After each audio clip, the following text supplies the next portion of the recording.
and welcome. Hope all is well wherever you are. You are listening to Kez and Sam, and this is another episode of Let's Talk Dogs. How are you, Sam? I'm good, thank you. How are you? I'm good. Just a recap. I wanted to recap. You remember me on the, I don't know if it was the third or the second episode of when dogs shit into the south or the north. Doing what? You know when they shit to the south or the north? And you said, I checked out Guinness. Oh. I checked him out because I had a feeling I knew where north and south was. Okay. Rusty actually shitted to the north. And Guinness was shitting to the south. I totally forgot and I haven't looked at anybody. I was looking at buying a compass, but I thought, to be honest, I've got a good idea. You can probably get one on your phone, can't you? Do you know what? I didn't think of that because in today's world, you probably could get an app. Everything's a freaking app. Oh, I'm going to do that. So have a look. But Rusty was facing north. So when Dora went earlier, she was facing down the road. We're on the west. So we're on the west side, but that way is north. That way is north. That way is south. So she would have been, else can see this, like, but north. She would have been like northeast then. Yeah, possibly. We need to get a compass. Never eat shredded wheat. But I did look at it because I was quite curious about it. But today we're going to be talking about, which I think is a really, really important one, and there is a lot of people out there that are struggling. We're going to talk about reactive dogs. And then we do a little bit, did you know? I found another interesting fact. And then we're going to have a little chat about and tell you about Nils and George. I've apparently been calling him Nels. All day, and it's Nils. Similar. I'm not far off. He doesn't mind, but I'm not far off. If we're going to talk about him, we should probably call him Nils. We're probably, best call him by his actual name. Not me. He still came to you when you called him Nels. He did, didn't he? He wasn't bothered. He wasn't. He did. I did a lot more interaction with him today than I've ever done. He showed you his butt. He did, which is a sign of trust. Yeah. Which we talked about so I'm really chuffed for that. But so with the whole reactive thing, right? I did look it up. Even though I have 2 reactive dogs myself, and I feel like I got a lot more knowledge on it. But people out there might not understand what a reactive dog is about. And if they're not sure, a reactive dog is an overreacts to common situations. And it's understanding. So there are things like triggers, emotional roots, lack of socialization, thresholds, which is like, You've acknowledged me on this. You've given me guidance on this, where it's the distance of which they can remain calm until I think, and people need to learn how to do that. Distance is your friend with reactivity. Definitely. Yes, you've really shown me the way with that bit. There is no cure. People seem to think this is something, but it says here when I looked it up, there is no cure. It's something you manage and you can help with improve. Work with it, and then it's not always necessarily aggression. No. And most importantly, do not punish the dog. But you've got a lot of experience with this, Sam, haven't you? Yeah, and it's taken each dog for who they are, and like you just said, they're all different and they're all reacting for different reasons. I mean, when Dora first started walking, we could just walk her on a collar, like a slip and a lead. Yeah. There's a reactive dog. Yeah. Bit of bark. But over time, I think she's seeing this area as her area. Yeah. And she is a guardian breed by nature. So a lot of it can be down to their breed as well. Yeah, like for her, I think she's guarding. And the same with Roman. But then, I mean, Luna, I don't understand Luna. And I think a lot of people struggle to understand. Because sometimes you can walk her out with no reactivity whatsoever, nothing. One-to-one, she often won't react at all. But then I was doing a meet with her a couple of weeks ago. And it was, you said she reacted bad. I had to show them her reaction so that if they were to adopt, they would see what her reaction was. We would never, ever put her in that situation. But I felt like they couldn't take her home unless they'd seen that. Yeah, because otherwise it'd be a bit of a shock if you don't. Yeah, because sometimes she can react really badly. So I did have to put her in a situation which was uncomfortable for her, and she reacted very badly. Probably one of the worst. It was more the distance. We got closer than we would normally, but it was the only way of showing them, you know, this is what she can be like, you know, and she can. She's been out for walks with Sarah and doesn't react at all. Well, she's been with me and doesn't react. We've seen, but then other times we at a reasonable distance. But another time she's awful, and it just doesn't seem to have any rhyme or reason with Luna. But a lot of it, for me, when I first was dealing with the reactive dog, it's you feel very alone, and I'm sure there's people out there, if you have got a reactive dog, there are so many avenues you can take to help find out what's going on, but it can also be really confusing. Because there's so much out there, it's actually sometimes even harder to pinpoint what you're going. So you've got to... I think you've got to stick with one... You know, if you're going to go and see a dog behaviourist, you stick with that method. Because if you chop and change, it's too confusing. It confuses the dog, and then you're not going to get anywhere. Because you feel like you've let them down. But also, if that method of training doesn't work for you and your dog, then you can leave that behind and move on to another one. You know, not all dog behaviourists work in the same way. So, I mean, I remember trying to find the miraculous cure, and there isn't a cure. But then you didn't really come to us. No. At that time. I think you said you were walking in shin pads. At his worst. Because he got so bad, he got so bent out of shape when we see another dog or whatever, that his aggression would turn to the nearest thing, which unfortunately was my legs. He wasn't savaging me, he was nipping my leg. But just frustration. And it was becoming so stressful. But then they're picking up on that stress. You feel stressed when you're leaving the house because you don't know. You're anticipating it's going to happen. You're going to go out bad walk. It's going to be embarrassing. People are going to be looking, thinking I can't control my dog. There's a lot. There's just a lot. I mean, we've all been there. My thing was is also, I think, because you're getting affected, obviously we all understand that can lead down to your dog. They, like you just said, pick up on it. But because people are looking at you, you're so embarrassed because you look like you've got absolutely no control. Your dog looks ferocious, but you know when you get home, you're cuddled up on the sofa. They're so affectionate and there's no issues. After you've gone home and had a little cry because the walk was so bad. I've gone home and cried many a time over Guinness. It's more Guinness than Rusty. But Rusty is still reactive, but I find he's easier to control. But I will say, through your help and your guidance or what you've said, even though I tried all the other methods, the method that you gave me worked. Worked for Guinness. It worked for Guinness. It might not work for every dog, which was allowing him to look at the dog from his distance that he was comfortable with.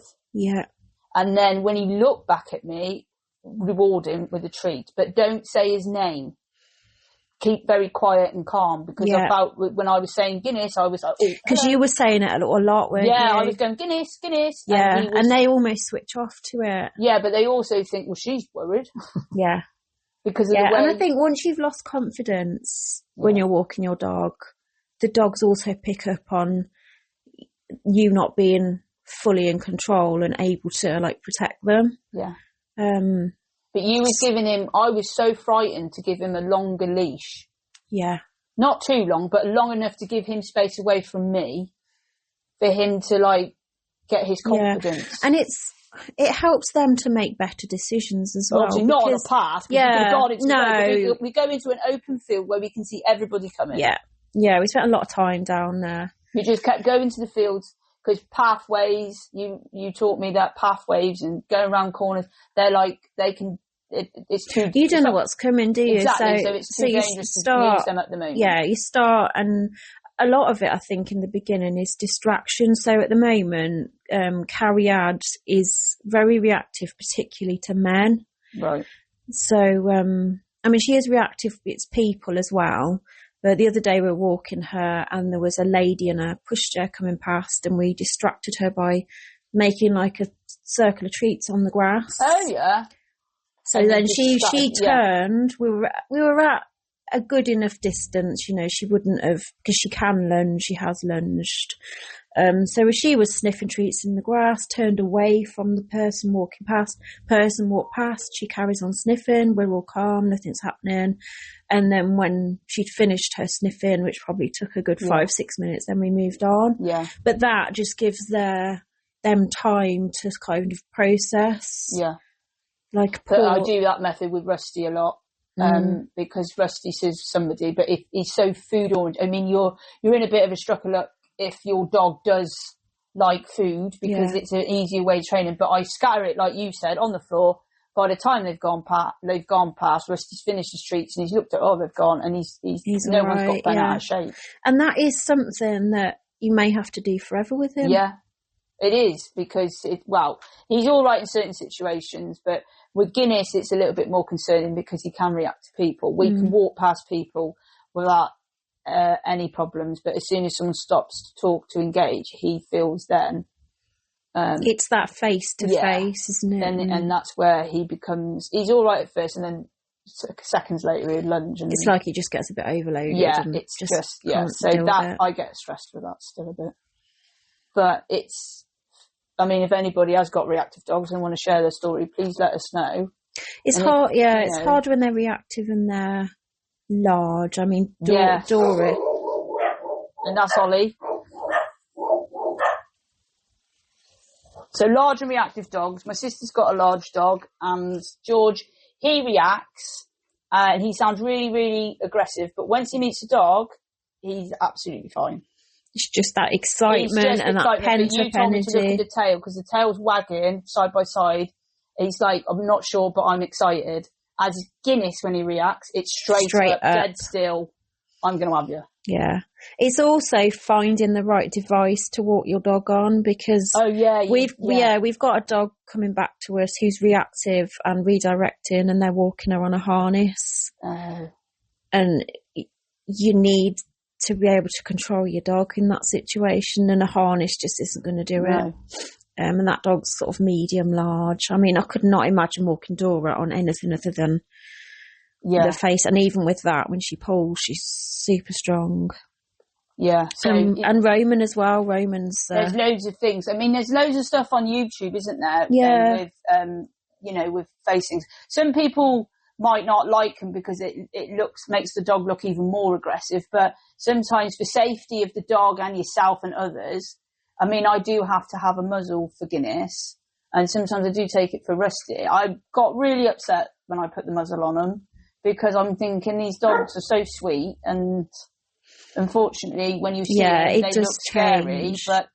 But now I've come to use the muzzle as like a relief now, because if anything does, I know he can't hurt anybody.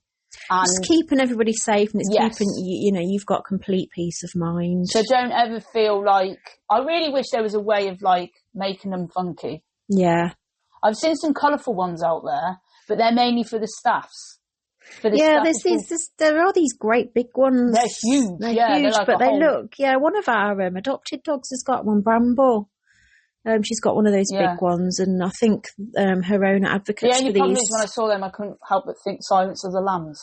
Yeah. Me and Amy were talking about that film the other day. Yeah, that was a really good film. I watched that when I was 12. I didn't sleep for a week. I was the same with Poltergeist. I can't watch that film. No, it's too scary.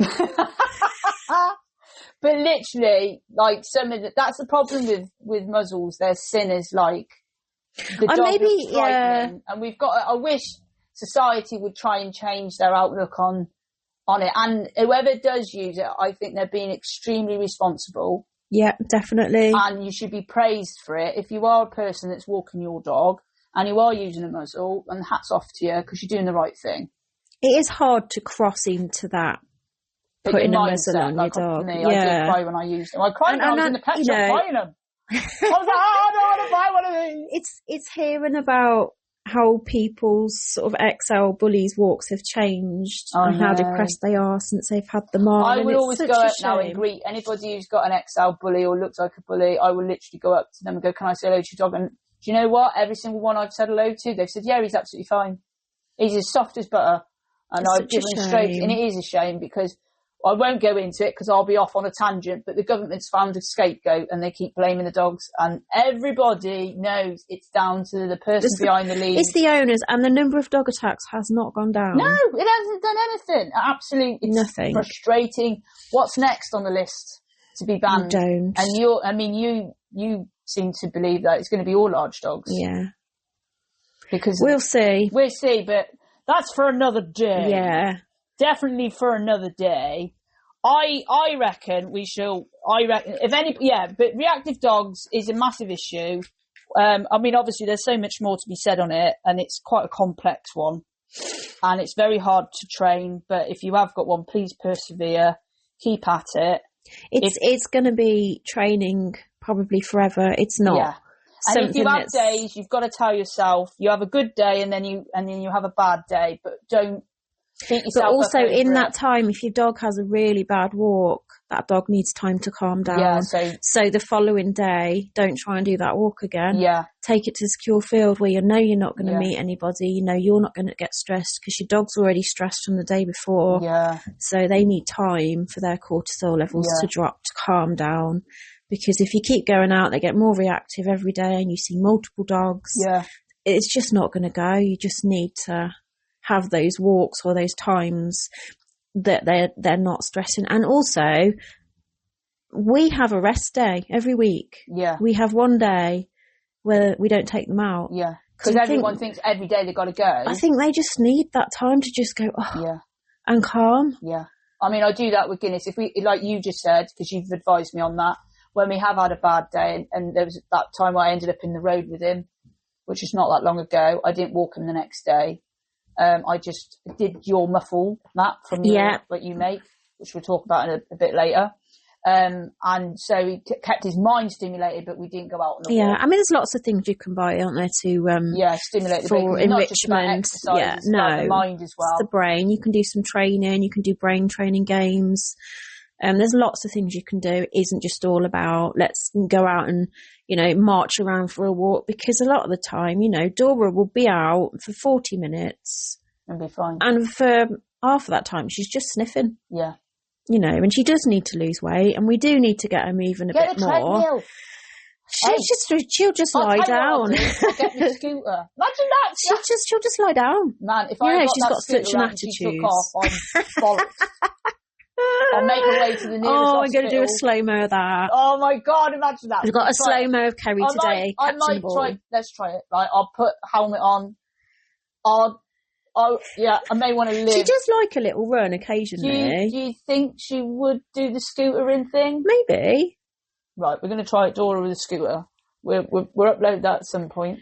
We'll upload the video of Kerry we got today catching a ball. Oh, yeah. And looking like she's leaping. I thought I jumped very high. I still had one foot on the ground. Absolutely pitiful. I'm 43 and I can't jump. You have got I'm not off to the sciatica today, though, so we'll let you off. Sciatica. We'll let you off. I am awful today. But, that's reactive dogs, and I hope listening to that you've took something that might have helped you, and please look it up because there's lots to learn.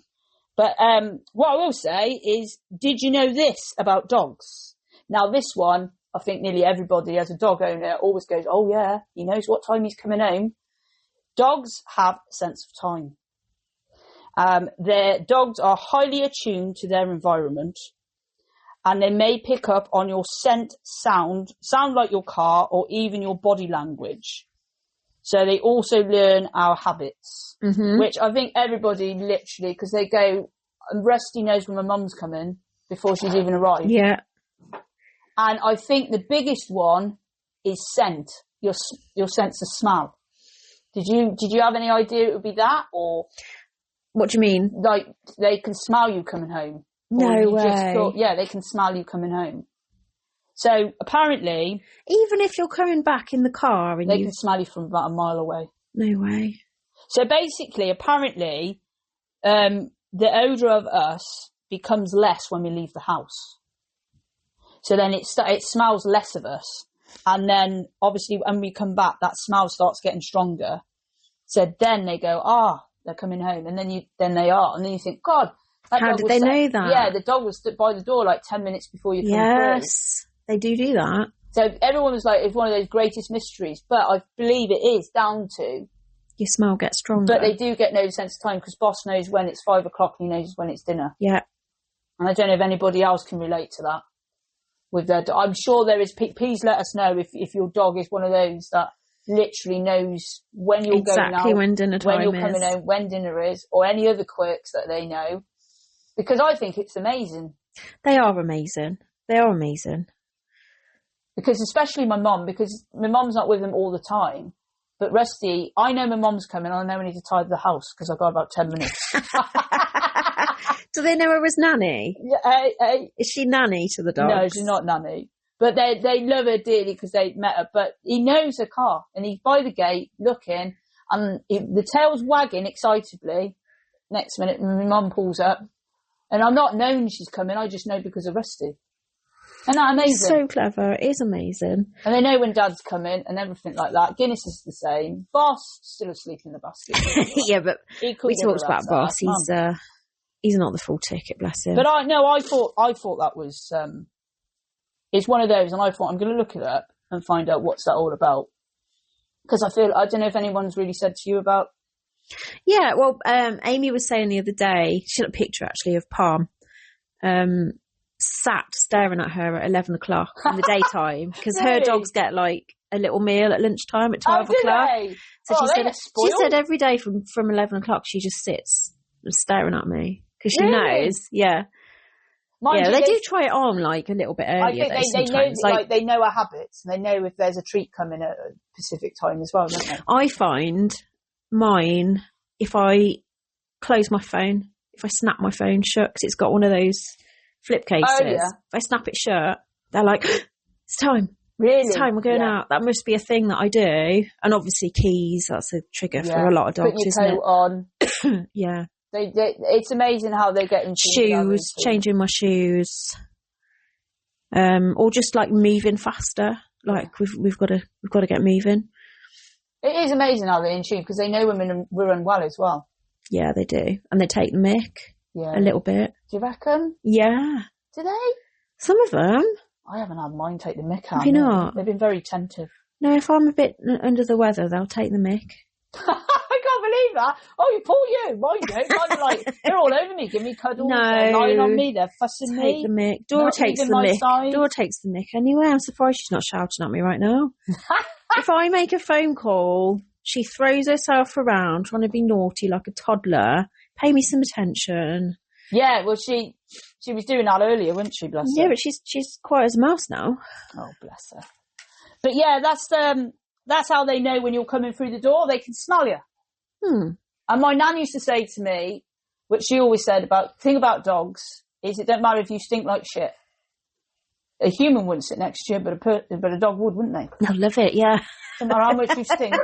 That'll always sit with you. Oh, that's... Is that Ollie again? Was it? Oh, he just shut up. He doesn't. There you are. That's Ollie. He's saying. Now, I'm going to ask you something, Sam. It might be slightly personal, but not too personal. Okay. Just so everybody knows, I've had no prep on today at all, so I don't know what's coming. I've thrown it at her. But, like, I'm going to answer this as well. Okay. But basically, right, if you was on a date, yeah, and you're having a lovely evening, and this person is literally ticking all the boxes. He is fit, he is charming, he is lovely, you're having a lovely evening, and you're thinking, this person is amazing, right? You're on this date with this bloke, and then he drops the bombshell that he doesn't like dogs, right?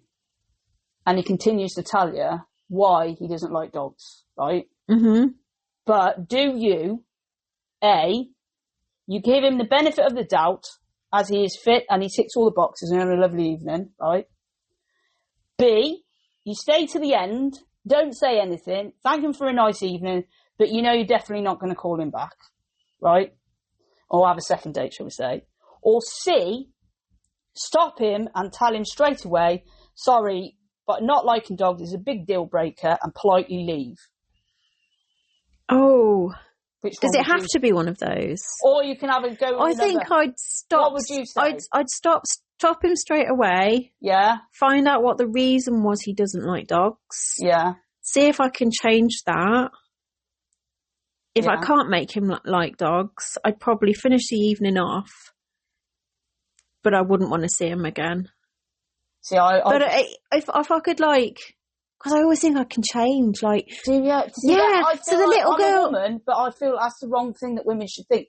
Trying to change a bloke, it's just no point. Yeah, but there might be a reason, like, why he doesn't like dogs. Has he been bitten, or has he had a negative experience? And can I make him have a better experience? Like, I'm thinking far too much into this, aren't I? There's even asked this question. She's gone, what is that? I've gone off on one. Behind it? It's like, there's a little girl in the area that's really scared of dogs. Oh, really? And I always think, I can't just... This like, is a grown man then. Yeah, help this little girl, like, combat her fear of dogs. But no, it would be a big deal breaker. And because I knew that would be a deal breaker. Because I know you. I definitely wouldn't. I couldn't live without dogs. No, I couldn't go out. Basically, I would stop him straight away, because if someone doesn't like dogs, right, and he's going on about them, I'd be like, I'm not even wasting my breath on this. Thank you very much. I'm off, because I'm not. For me, it sounds really bad, right? But people who don't like dogs, I don't want to know. No, I mean, I do struggle to talk about other things. Because I don't really do anything else. Podcast, for God's sake. Talking about dogs every day. If I go out with people, I mean, it doesn't happen very often, but if I do go out with people that don't have dogs, or I'm like, that's my whole life. I'm working with dogs all day. Like, I don't do anything else. I've got nothing else to talk about. But I feel like I may have an illness about dogs, because I'm driving the Waitrose van and I'm driving around like, oh, look at that dog.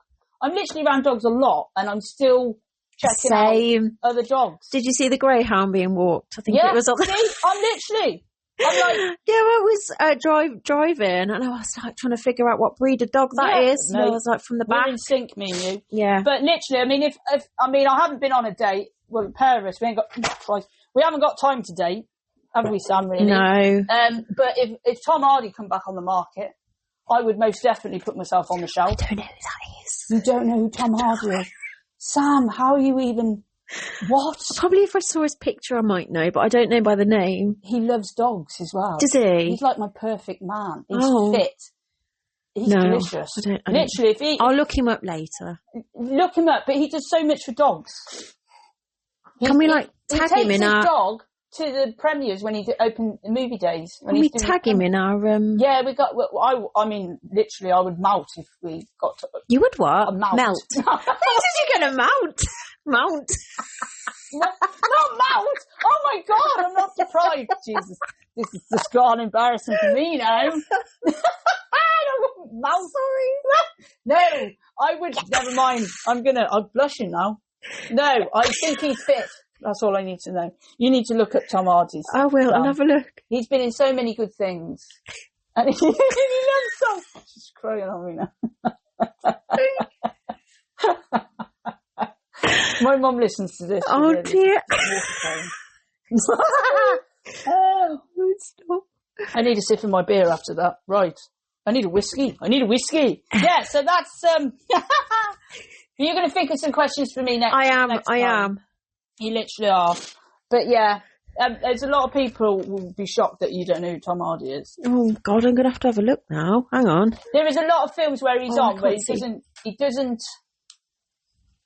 he doesn't like some roles he does, but it's just him in general. Yeah, to be fair, I don't watch I don't usually watch what everyone else watches. Tom Hardy loves dogs in real life, okay, but I think he's a married man, sadly. Oh, I still don't know who he is. People who let us know if you like Tom Hardy as well. Whoever's listening, you can. This man. Let me have a look. Is that him? That is the Badger, and I'll tell you now, Sam. There's a few pictures. Is that him as well? That's him. Yeah. He looks really different on that one. There's a lot of things where he does look different. You see. Yeah, because he's got like Spock ears on that one. It's the way he acts, Sam. Right, I'm going to find a movie. You find me a movie. Let's do that on Friday. Yes, we'll do that Friday because we're having a barbecue special, aren't we, Sam? Yeah. We're going to do a podcast. And I'm going to make some chickpea burgers. That sounds like I'm having bird seed. No. It's good for you. Is it? Yeah. But I'm going to find a Tom Hardy film. Okay. Right. There is quite a lot out there. I haven't got a DVD player or anything. What the mothering out? You just don't. I know DVDs are like thing of the past. Netflix or I've got Netflix. You've got Netflix. There you go. It's got to be something on there. As long as you got Netflix, the world is all right. There is some Tom Hardy films on Netflix. There is a new series of them in, but it's on Prime, and I haven't got Prime. I've got Prime. You got Prime? Yeah, we'll watch that. We could watch that. I think it's like a gangster thing. I'm not 100%. Oh. No, not into action. We'll give it a go. We'll give it a go. But anyway, right, moving on after I've blushed about that. We are literally, I was going to have a little chat about, you've got a little business, haven't you, Sam? What's it called? It's called Mouse's House Pets. Yes, and what's it about? What you say? So I'm trying to, so we get a lot of towels donated. So I'm trying to, like, I don't like things being thrown away. So I'm turning them into sort of toweling coats for dogs. I'm making snuffle mats, snuffle balls. I'm also making memory bears. Oh, I love them. Haven't made so talented those, yeah. Oh, bless you, thank you. No, I love them. I'm not selling an awful lot of stuff, but then I don't really have the time to keep advertising. No. The snuffle mats normally go quite well. You've got a snuffle mat as well. Brilliant. When I was poorly, I used it a lot. And you can put it in the washing machine. But I'm also making crate covers out of like old duvet covers and things, just to try and, what's the word Amy called it? Like, you're not making it more sustainable. You're not throwing stuff away. No, it's like eco-friendly. I like the fact that you're reusing it. But if people are not sure what the muffle mat is all about, but it's basically like fabric and it's really colourful. You've made it really, really well, and you put treats in it. Yeah. And then your dog sniffs it, and it takes him time to find the treats, and it really stimulates the brain. Yeah, and it gets it all engaged. They're really brilliant, and I'm shocked that you aren't selling more, to be honest. Yeah, I don't know what. I mean, I've not got that many likes on my Facebook page. I've got the website up and running. I just need to advertise a bit more, I think. Yeah. But kind of advertising with the rescue and all the work I've done on the sponsorship page recently has kind of taken priority over. We're doing really that. Sponsor. We've got a few that still haven't got anybody at the moment. I need to check because we had quite a few come in yesterday. Because there were 6 yesterday that didn't have any sponsors, and I know that some of those have been sponsored since we said. I'm not sure that Dottie's got any sponsors yet, which really surprises me. But have a look. Please have a look. Dottie's just beautiful. But she's in. She's got a long way rehab, to go before she's ready for home. So she's still not allowing us to touch her.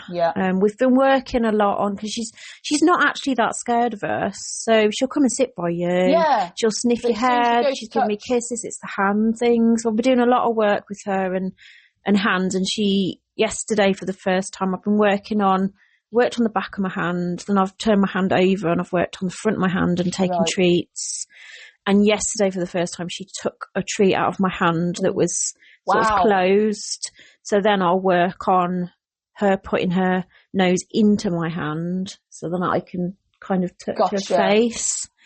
I like, you've got so much. But I'm so desperate to brush her, because her coat's awful. She just won't. I don't want to upset her that much. I mean, I can brush Lady. Lady's still not liking to be I think you will get touched. Her, Sam, because it's just obviously. I hope so. She's such a lovely little dog. She's got a bit of attitude, but then she's a little small. But if you go to our sponsor page, you'll see. And to be honest, thank you so much for all the people who are sponsoring. It's been absolutely amazing. We've had a really good response to that, and we're really grateful for all of your sponsors. We were a little bit nervous, weren't we, Sam?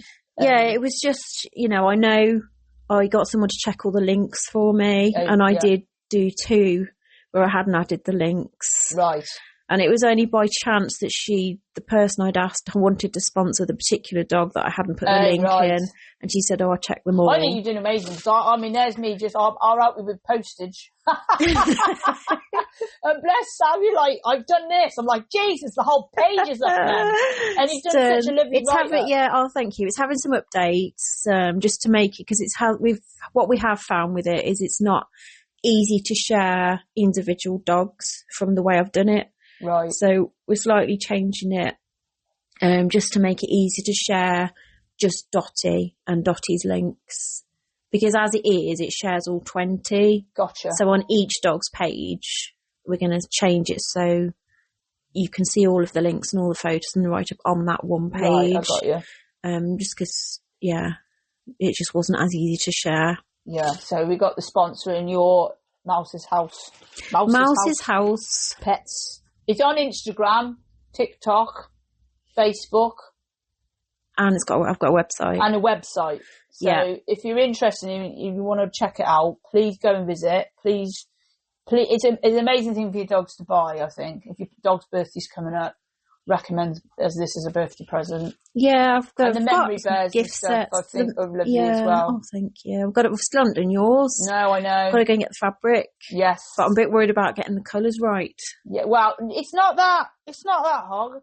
Claret and blue. No, but it's not. You can't see it properly online. Yeah, I want to go and actually physically touch it and see it. Physically see it. Yeah. Like I want to physically see Tom Hardy. Yeah.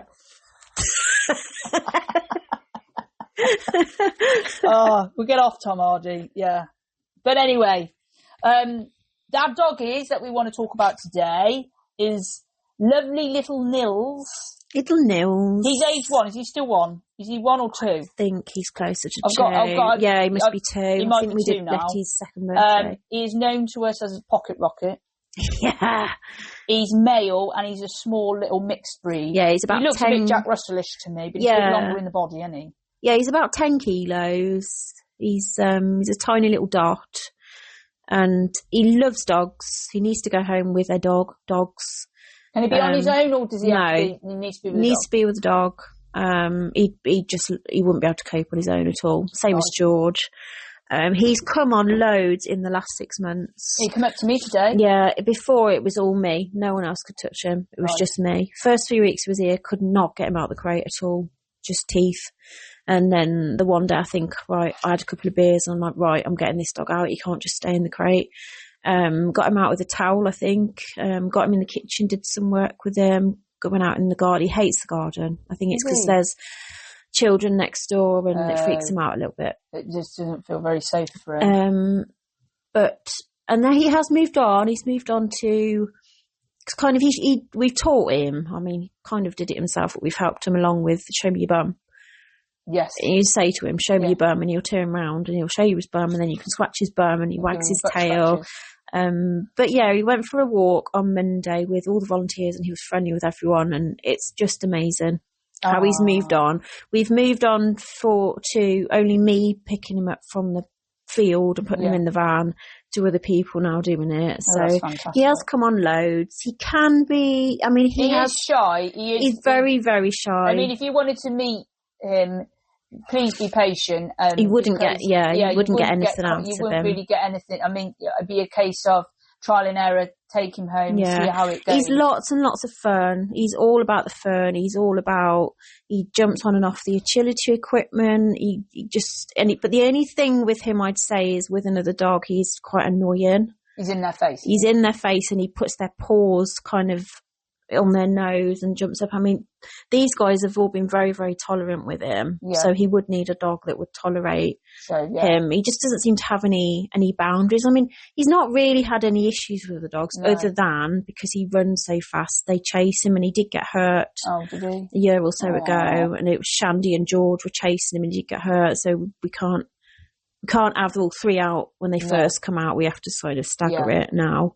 But if there is anybody out there that will look him up and think, he could potentially, and they've got a dog, well, obviously we would. Yeah, it would take. Do it. It would be. And I think what we did with Letty is because they live so far away. With Letty's, this is Neil's sisters. Right. So Frankie, the lady came to meet the dogs day. This is over a year ago. Met Frankie. I had her in my arms. Yeah. And then she said she wanted to meet her again. So we did another meet. And this lovely lady, the first meet we did with her, she barked and barked and barked at her for the entire time. It was torrential rain. Oh, God. And I got back to the van. I was like, there's absolutely no way. God, there's no way. And she came back and she said she'd like to meet her again. And this lovely lady met her 6 times in the space of about 3 weeks. She'd come twice a week. And by the end of it, she was walking her on lead. Oh, fantastic. But obviously when Letty went home, they lived quite far away. Yeah. So we did 2 meets. But she's been absolutely brilliant. Sally, her name is Letty's lady, and she listens to every single bit of advice. She phoned me the other week for some advice about how to move her on, and that is working. So she did 2 meets, and I think she took her home after the second meet. But we say with a dog like Letty and like Nils, take them home in the crate. Like you did with Boss. Yeah, take them in the garden. Yeah, take the entire crate in the house, and leave it to settle. Don't open it straight away because they'll run out and think, oh my God, I need to get out of here. I think a lot of rescues do give that advice because they're in a new environment. They can freak out. I mean, my dad told me about this racing greyhound that got rehomed. He was painting the outside of his house, and this woman said, oh, look at this greyhound. I've just got him. He's an ex-racer. He's retired. She said, ain't he lovely? She said, I'll bring him out. She's literally had him 3 days. She let him out. He went straight past me dad, cleared the fence, and was gone. No. And our dad went, wow, he runs fast, doesn't he? Sure, he's retired. And they found out that he was running along the M5. Oh my God. And he ran all the way back to the rescue. No, he didn't. Yeah, they phoned him about 5 hours past. They had every search party going, and the rescue rang up and said, we've got him back here. What did they do? They said, you best come and pick him up. Did they pick him up? Oh my God. My dad said he couldn't stop laughing. We're glad everything went out, but you want to see this greyhound? Buff, he's gone. And he was over the fence and he was up along the M5. Apparently he was out running the traffic. I can believe it. Yeah. But that is a good bit of advice. Don't let them out. Don't let them out. Don't let them out for a bit. It's just not worth it. You know, if they wee in your house a couple of times, it's easy to clean up. Yeah. And they're not going to do it forever. It's just safer. Yeah. It depends on your dog, though. I mean, it does. Yeah, definitely. Because with George, now George is he 3? It says he's age 3, but is he 4? Yeah, now? He's probably 4 now. Now he's male and he's a medium size as well, isn't he? Yeah, he's kind of.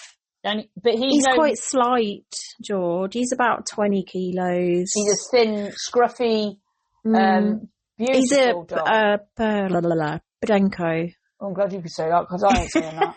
You haven't he's originally from Portugal. We took him from another rescue because he needed rehab, and they didn't feel like they could rehab him. Right. So he came to us. And he's the nicest dog in the world. I mean, he's known he is beautiful. As a gentleman, isn't he? Yeah. He is the gentleman. He's got somebody who's interested in him. Just need to question the security of the garden because that is one of George's things. It is here. I've got it here. The Great Escape. Now, he would be like that greyhound, run off, and he'd probably be up the M25, M5, back to yours. Yeah, back to us. He can and has escaped. It's usually because he's not neutered because he's too nervous. Yeah. So if there is a dog in season, I mean, the things he's done, he'll get out the field, he'll jump through 5-bar gates. He's opened the door of my van, and he's jumped in one of the top crates to get to the dog in the crate. Wow. Next to it that was in season. If anybody wants a challenge, please. He's such a beautiful dog though. He's so gentle. He just sits and looks at you. The way he looks and everything about him. Yeah, he's quite aloof. He can be very aloof. Yeah, he's not very. I mean, today I've managed to give him a stroke on his chest and his head. He's definitely he's definitely worse out. Or more aloof when he's out than when he's at home. It's almost. But he needs to be adult homely home as well. Yeah, I just think children would scare him. He's not particularly bothered about men or women, like any more scared of men or anything. Right. It's just people for him. He doesn't really have a need for people. No. He's quite happy on his own, isn't he? As long as he's got dogs around him, he's all right. I mean, he will have a fuss, but he never really asks for it. No, it's not like, because I mean, like some of them are like, you know, all the time pawing, giving you a paw, like Luna when I'm driving in the car, she's giving me the paw. I mean, I want to take her home, but sadly, I've got 3 male dogs, and it just won't. It won't work. Not for Luna. But if any of my members of my families, please take Luna because all my friends, you'll be able to see her, walk her. Take Luna because it'd be lovely to see Luna go home. It would. I mean, another one is Daisy. That's weird, but I'm going to hopefully, try and put them in the papers at Malvern and Worcester. I know, and nobody ever asks about Daisy. No, they don't. These guys don't get mentioned. 2.5 years. I know, it's criminal, isn't it? But yeah, but please, I mean, if you are looking for a new member of the family, then please, or you know anybody that you think might be good for Nels and George. Yeah. Then... I mean, the sad thing is that whilst we are caring for dogs that have been returned or with us for 2-3 years, we can't really help anymore because there's no spaces. No. So whilst we see Daisy and we're pushing and pushing for Daisy to find a home, that's a space that another dog could have. And exactly. that's the hard thing. And because a lot with the only returns. A small charity. We're not, and you know, we would love to get to that point where we're like Dog Trust or Battersea Dogs Home and stuff. I watched Battersea Dogs Home in Greenwood, that's on Channel 4. I think what they got, but I would love for us to be at that. But obviously, at the moment, that's not our picture. This is it. This is what we're in, and so we can only just do our best. Yeah, definitely. I mean, I do love the rehab side of it, but it does mean when a dog comes in, they're stuck for a long time. Yeah. But that's kind of where my speciality is. I think a lot of rescues are all in the same, pretty much in the same boat. The returns, I think they're killing every rescue at the moment. Yeah, there's a lot of dogs that are coming back, and it is heartbreaking. But I mean, we will have a chat about the Dangerous Dog Act list and returns and rescues and stuff like that. We will touch on that. But what I will say, I'll wrap it up. Yes, I think we've probably talked a lot, and we're probably boring people now. I don't know, but the next episode when we do it is going to be a barbecue special. So hopefully we're not slurring. It's going to be, we'll be talking about amazing jobs that dogs do, because there are so many jobs that dogs do that are just, apart from being our best friend, but we will touch on that, and I think that would be something. It'd be a really good subject, and I will look for some if you questions. She's going to look for some questions. She's going to ask me. You might have to remind me later in the week. I will remind you, even if it's just one. But not about Tom Hardy. Okay, we'll leave that alone. We'll leave that alone now. If Tom Hardy, if you are listening, please call me. My number is open. I'll tell you where I live, but this is going out, and I don't want everyone knows where I live. So I'll come to yours because you've got a big house. You've got all the money. But anyway, I will wrap it up, and I'll say thank you for listening. You've been listening to Kez and Sam. This is Let's Talk Dogs, and it's bye from me. And it's bye from me. Ta-da!